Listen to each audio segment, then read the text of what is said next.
Hi everybody, Ellen here.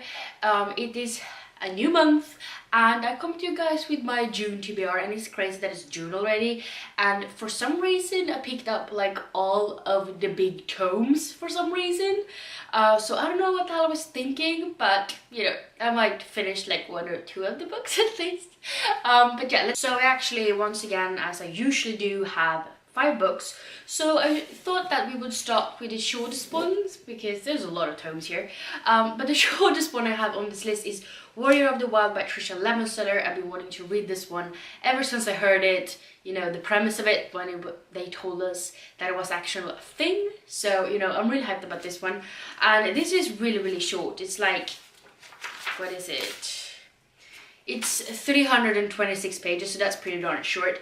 But in this one we meet Rosmira, and she has trained her entire life to become a warrior. She's supposed to lead her village and everything like that. And when they reach a certain age, they're supposed to have a coming of age trial, and it is sabotaged, and therefore she fails her test.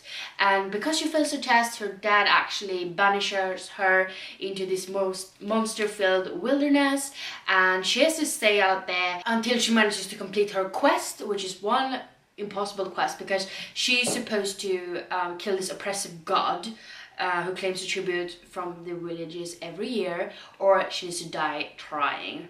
So, you know, it sounds really cool. I really like, you know, gods, and it sounds really kick-ass, and I'm just sad to see it's so short, but I'm really looking forward to reading this one because I do love Daughter of the Pirate King duology, which is written by the same author.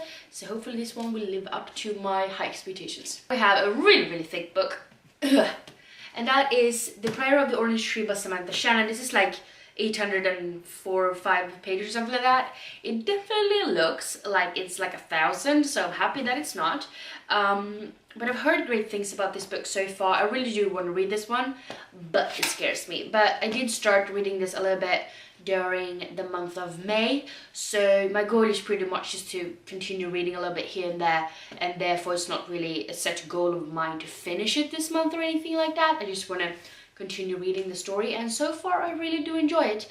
And I don't really know that much about this one. In this one, the House of Barethnet has ruled Innis for 1,000 years. Still unwed, Queen Sabran IX must conceive a daughter to protect her realm from destruction, but assassins are getting closer to her door.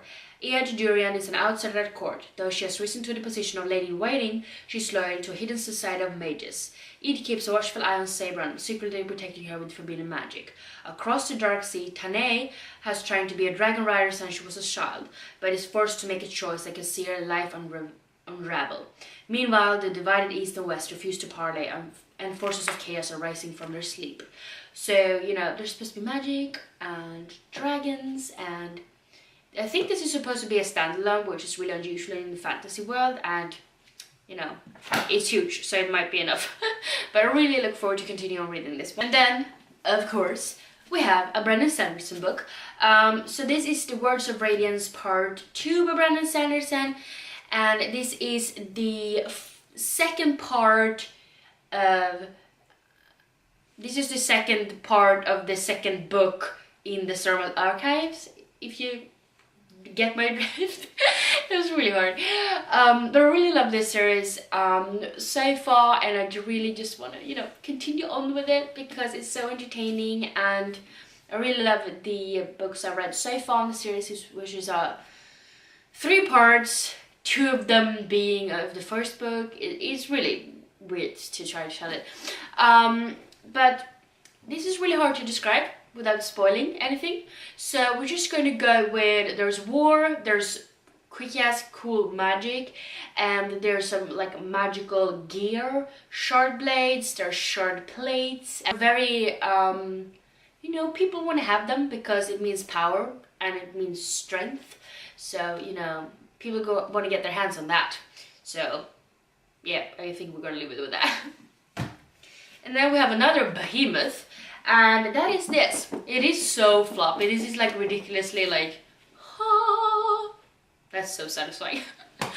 But this is Malice by John Gwynne, and I have had this book for quite some time now, and I really want to read it. I read like the first 12 pages, but I don't remember shit because it was such a long time ago, so I'm just gonna restart it from the beginning.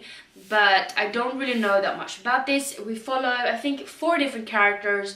There's supposed to be wolves, and there's supposed to be giants, I believe, and that's pretty much all I know, and it's pretty much all I want to know. But you know, it sounds really kick-ass, and I think it's supposed to be like 3 books in this trilogy, and then there's 2 more books, or will soon be 2 more books out in the same universe, but it takes place a lot later, something like that. I don't know, I need to get moving on the series. And then we have another series. So this is The Outcast, and this is the prequel to the Summoner trilogy, and I love the trilogy so much. I read the first book like in the beginning of the year. I read book 2 and 3 in May, and I'm freaking addicted. And I know this book is supposed to be a prequel. We follow a different main character that you actually meet in the original trilogy as well, and I want to know what happens, and I want to get as much itty bitty gritty details as much as I can. So I don't really care that it's a different character, because I really like the character you're supposed to follow in this book. So, you know, I take what I can get. So yeah, those were all of the 5 books I want to read this month. I know they're really thick, so you know, it's probably gonna end with me not finishing them all, but what else is new? But yeah, if you've read any of these books, please let me know down below what you thought about them, without spoiling, of course. And if you like this video, please don't forget to give me some thumbs up, and also don't forget to subscribe to my channel by clicking the little button down below. And yeah, I hope to see each other in the next one. Bye!